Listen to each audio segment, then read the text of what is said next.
did not come to Switzerland to write about cows. I am an agricultural economist by training and a journalist by profession, which means I spend most of my working life explaining why farms fail. I have reported on land consolidation in the American Midwest, on the collapse of smallholder cocoa farming in Ghana, on the slow bleeding out of rural England as young people leave for cities and never come back. It is, in most of the world, the same story told with different crops. Small farms cannot compete on price. Land gets bought up. Families leave.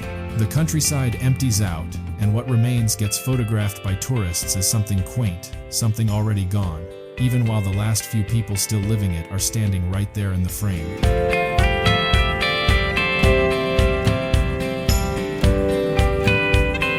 My name is Naledi Mbeki-Okonkwo. My mother is Kosa, from the Eastern Cape of South Africa. My grandfather lost the family's grazing land in the 1950s under apartheid-era land laws that reclassified it for white ownership, and he spent the rest of his life trying, unsuccessfully, to get it back through a legal system built specifically to make sure he never could.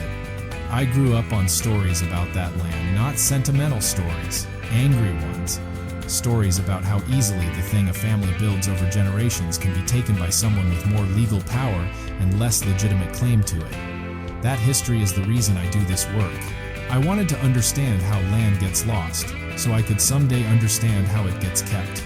That is why a Swiss agricultural economist named Peter Frey, whom I had interviewed for an entirely unrelated story about EU dairy quotas, said something to me in passing that I could not stop thinking about. He said, "You should come to Switzerland. We have some of the most expensive, least efficient, most heavily subsidized small farms in Europe, and somehow we can't stop building new ones."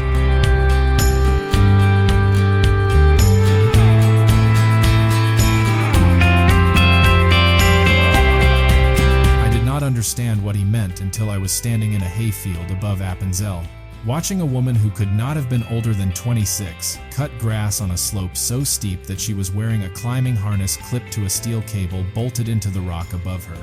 Switzerland is, by any conventional economic measure, an absurd place to farm. A little more than a third of its land is even arable, and most of that third is tilted at angles that would be considered unusable anywhere else in industrialized Europe.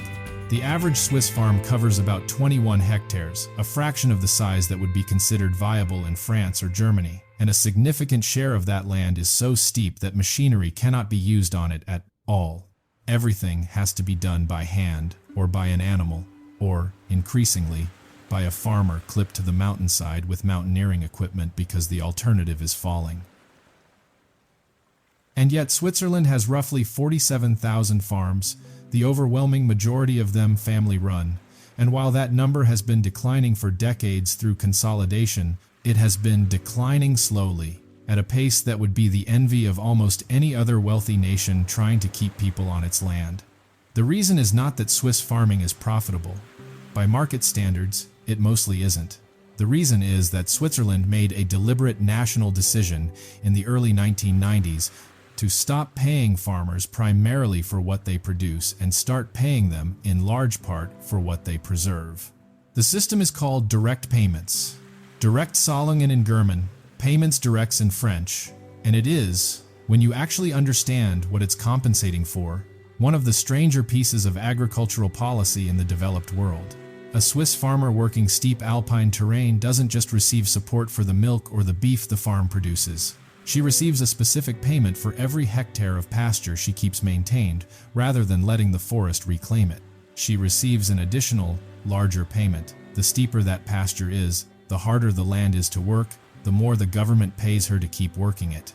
She can receive separate support for preserving traditional livestock breeds, for maintaining dry stone walls, for keeping heirloom fruit varieties in her orchard instead of switching to higher-yield commercial ones, for leaving hedgerows and flower meadows uncut long enough for ground-nesting birds to raise their young in them. Collectively, Swiss taxpayers spend more than 3.5 billion francs a year sustaining a sector that contributes less than 1% to the country's GDP.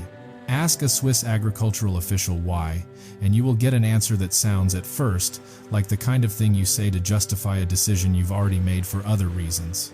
The government considers its farmers to be caretakers of a national landscape, and it is willing to pay to keep that landscape looking the way it has looked for centuries, because the alternative forest reclaiming the abandoned high pastures. The postcard image of Switzerland quietly disappearing under scrub and pine is considered a loss the country is not willing to accept. I found that explanation almost too convenient the first time I heard it. Then I met Clara. Clara Weiss is 26 years old. She is the fourth generation of her family to run a summer alpine dairy operation above the village of Urnesch in Appenzell Innerrhoden, one of roughly 1,000 alpine summer farms scattered across the high pastures of the Swiss Alps, places where cattle are moved for the warmer months to graze terrain too steep and too remote to farm any other way. When I met her, she was cutting hay on a slope with a gradient, steep enough that the farm's insurance required her to wear a climbing harness clipped to a fixed steel line anchored into the rock face above the field. She had been doing this since she was 14. She told me, matter-of-factly, that she had fallen twice, and that both times the harness had done exactly what it was supposed to do. I asked her the obvious economist question: why not sell the herd, lease the land to a larger operation in the valley, and do something that pays better with far less physical risk? She set down the scythe. She still cut some of the steepest patches by hand because the harness-mounted mower can't safely reach every corner, and thought about the question longer than I expected. She said, "The direct payments are not why I do this. They help. Without them, this farm would not survive one season, that's true. But I don't wake up at 4 in the morning thinking about the subsidy program. I wake up thinking about a specific herd of cows that my great-grandmother built, bred for this specific mountain, that produce milk with a specific character because of what grows on this specific slope. If I stop, that specific thing ends. Not farming in general. This exact thing, on this exact mountain, that took 4 generations to make." I told her about my grandfather's land in the Eastern Cape, the grazing rights taken by a legal system built to make the taking permanent. She listened without interrupting, and when I finished, she said something I wrote down word for word. "Your grandfather lost the right to decide what happened to that land. That's the actual violence in what you're describing, not that the land changed hands, but that he was removed from the decision."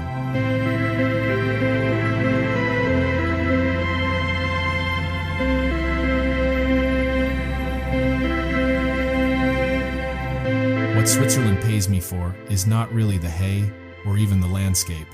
It's to keep the decision about this mountain in the hands of someone who actually stands on it every day.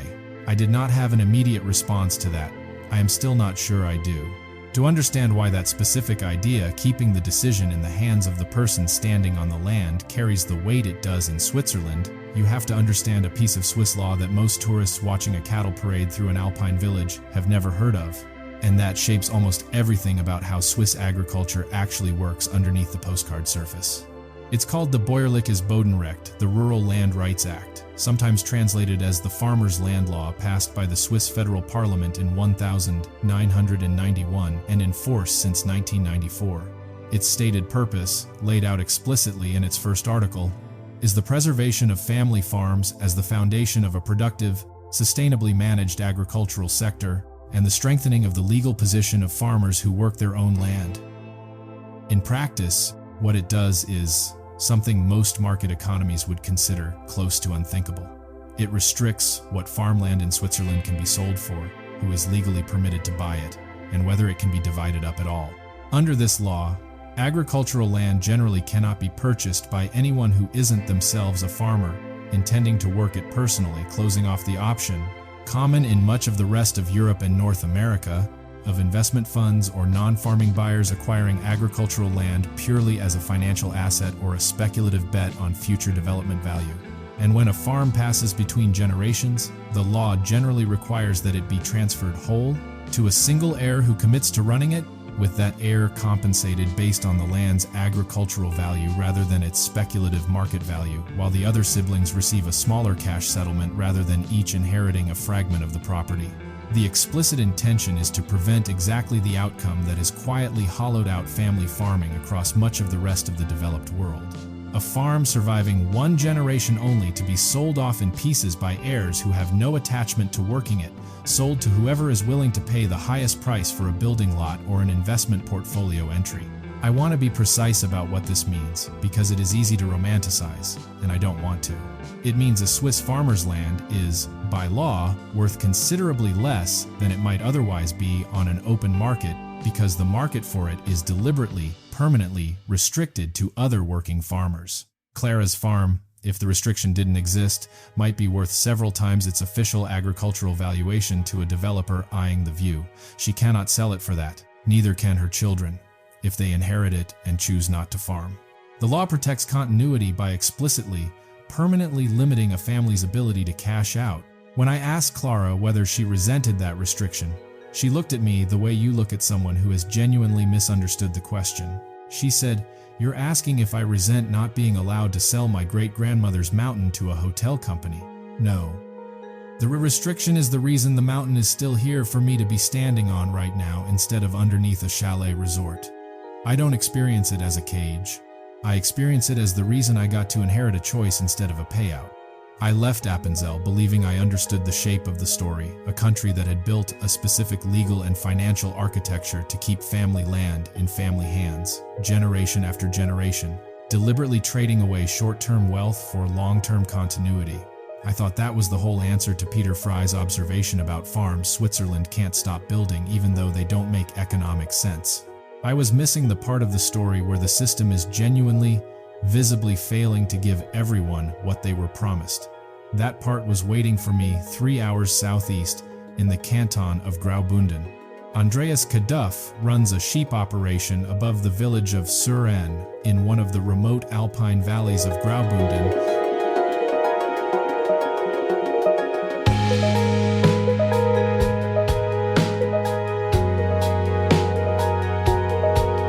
The Swiss wolf population has grown fastest since the animals returned to the country in the mid-1990s, crossing the mountains from re-established populations in Italy. He is 51 years old. His family has kept sheep on these slopes for 5 generations. In the summer before I met him, he lost 11 animals to wolf attacks in a single 6-week stretch, despite having installed close to 9 kilometers of electric fencing around his grazing areas. Fencing that, he told me, wolves in his valley had begun testing systematically, moving along the perimeter at night until they found a gap or a weak point, sometimes recorded on his trail cameras jumping the barrier within minutes of it being erected. In September of 2020, Swiss voters went to the polls in a nationwide referendum, a mechanism written directly into the Swiss constitution, allowing any citizen-collected petition of 50,000 signatures to force a binding national vote, overturning a decision already passed by Parliament to decide whether to relax the country's hunting protections and make it easier for cantonal authorities to cull wolves before they. The vote was close, 51.9% against the relaxed law, 48.1% in favor, and the outcome was a clear, if narrow, national statement. Switzerland, as a country, chose to keep the wolf's protected status largely intact. I asked Andreas how he felt about losing that vote. He said, "I didn't feel angry at my neighbors for voting the way they voted. That's the strange thing about how we do things here. The vote was fair. Everyone in this country got exactly one voice.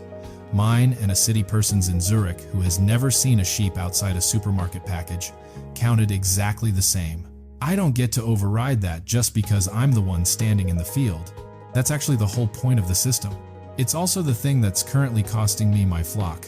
Since that referendum, Switzerland's wolf population has continued growing rapidly, more than tripling in the years that followed, with dozens of established packs now spread across the Alps and the Jura Mountains, and government wildlife monitors reporting several hundred sheep and goats killed annually, alongside far larger annual losses to disease, accidents, and falls that rarely make headlines the way a wolf attack does. In the years since the referendum, facing sustained pressure from mountain farming communities, the federal government has quietly authorized cantons to expand culling permissions well beyond what the 2020 vote appeared to settle a shift. Some conservation groups argue circumvents the will voters expressed at the ballot box, and that farming communities argue was simply necessary to keep alpine sheep farming viable at all. As of my visit, the argument remained unresolved in both directions at once. Wolves protected by a national vote and wolves increasingly culled by cantonal administrative decisions that many in both camps view as running against the spirit of that same vote. Andreas showed me a trail camera photograph from 3 nights before we spoke. A wolf, caught mid-leap, clearing his fence line with what looked like almost no effort. He said, "I am not going to tell you I have an answer for this. I voted to protect the wolf, myself, back in 2020. I believe animals belong here too. I also watched 11 of my ewes die in 6 weeks, and I am the one who has to walk the pasture in the morning and find them. Both things are true." I don't think this country has actually solved the contradiction. I think we're just the generation currently living inside it while everyone decides what to do next.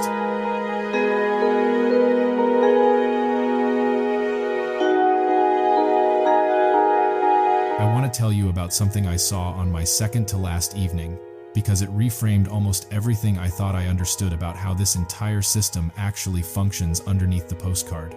In the canton of Appenzell Innerrhoden, one of only 2 cantons left in Switzerland that still practice a form of governance called the Landsgemeinde, an open-air assembly where citizens gather in a town square, in person, and vote on cantonal law and budget by raising their hands rather than marking a ballot. I watched roughly 2,000 people stand together in the main square of the town of Appenzell on a bright spring morning, many of the men wearing a traditional ceremonial sword or dagger as a historic symbol of their voting right, and vote, by show of hands, on the cantonal budget for the coming year, including the funding allocation for the agricultural direct payments that keep farms like Glarus viable. Nothing about the vote itself was dramatic. A cantonal finance official presented the budget from a raised platform. A farmer stood up, unprompted, and asked a pointed question about whether steep slope payment rates had kept pace with rising fencing and fodder costs. The official answered directly, with specific figures, in front of the entire assembled canton. The budget passed by a show of hands so overwhelming that no formal count was even necessary. I have covered agricultural policy in half a dozen countries. I have sat through parliamentary committee hearings in London, congressional subcommittee sessions in Washington, ministry briefings in Accra. I have never watched the people whose livelihoods are actually determined by a budget line stand in the same square as the officials setting it, and ask their question directly, in person, with an answer owed to them on the spot rather than filtered through a press office 3 weeks later. This, I think, is the piece Peter Fry was actually pointing me toward when he made his offhand comment about farms Switzerland can't stop building even though they don't make economic sense. The direct payments aren't simply a subsidy handed down from a distant capital to a grateful, passive countryside. In cantons like Appenzell Innerrhoden, the people receiving that money are, quite literally, standing in the same square as the people deciding how much of it there will be, arguing the specifics in public, in front of each other, year after year. The system survives not because Swiss taxpayers have been persuaded by an abstract argument about landscape aesthetics. It survives because the farmers affected by it have a direct, unmediated, and genuinely audible voice in shaping it, the same voice, worth exactly as much as everyone else's. On my last morning, I went back up to Ernest to say goodbye to Clara before I flew home. It was the final week of the alpine grazing season, and the village was preparing for the Alpabzug, the alpine descent, called Des Alpes in the French-speaking cantons, the annual procession in which cattle are brought down from the high summer pastures to their winter barns before the first snowfall, a tradition local historians trace back, in some form, thousands of years, to the earliest organized transhumance farming in the Alps. Clara's cows would walk down the mountain the following morning, crowned with flower wreaths built by hand the night before, hung with the same oversized ceremonial bells her family has used for 3 generations, following a mountain trail her great-grandmother would have recognized without needing directions. I asked her, one last time, whether she thought of what she did as farming or as something closer to preservation, keeping a specific, precise version of the past alive on a mountainside for reasons that go beyond the milk. She was quiet for a while, coiling a length of rope around her forearm as she answered. She said, "I think that's a question someone asks who's used to those being 2 different things. Where I live, they're not different things. The mountain doesn't stay a working pasture on its own if I stop. The forest takes it back within 20 years. And everything my family built here for 4 generations becomes a story people tell about a mountain that used to be a farm." Keeping it alive and working it are the same action. I'm not preserving the past, I'm just still doing it. I thought about my grandfather's land grazing country, not so different from this, on another continent, in another century, taken from him by a system that decided the decision about that land belonged to someone other than the person standing on it. I thought about the Bäuerliches Bodenrecht and the direct payments, and 2,000 people in a town square voting on a farmer's fencing budget with a show of hands. None of it is perfect. Andreas is still losing sheep to an animal his own countrymen voted to protect, and nobody in Switzerland has actually resolved that. But somewhere underneath all of it sits an idea my grandfather never got the chance to test. That if you build the right legal and civic architecture around a piece of land, you can keep the decision about its future in the hands of the person who wakes up on it every morning, generation after generation, especially when that decision doesn't make obvious economic sense to anyone standing outside it. I watched Clara's cows walk down the mountain the next morning, bells ringing across the valley long before the animals themselves came into view. I thought about how strange and specific a thing it is to build an entire national economic policy around the belief that some decisions should stay slow, local, and stubbornly attached to a single, unglamorous, financially irrational hillside. And I thought that if my grandfather had ever been given a fraction of that architecture around his own grazing land, he might have died an old man on ground his family still owned, instead of a stranger to a mountain the law had quietly decided was never really his to keep. If this story changed how you think about what a country chooses to protect and why some decisions are worth keeping slow, local, and unprofitable on purpose, I'd like to know what stayed with you most. Tell me where you're watching from. This narrative is told through the perspective of Naledi Mbeki-Okonkwo, a fictional agricultural economist and journalist. All locations, laws, institutions, and events described, including Switzerland's system of agricultural direct payments, the Bäuerliches Bodenrecht Rural Land Rights Act of 1991, the Landsgemeinde open-air assemblies of Appenzell Innerrhoden and Glarus, the 2020 national referendum on Swiss wolf hunting law and its outcome, the growth of Switzerland's wolf population, and the Alpabzug, des Alpes alpine cattle descent tradition are real and described as accurately as possible. Naledi Mbeki-Okonkwo, Peter Fry, Clara Wyss, Andreas Kaduff, and their specific conversations are fictional.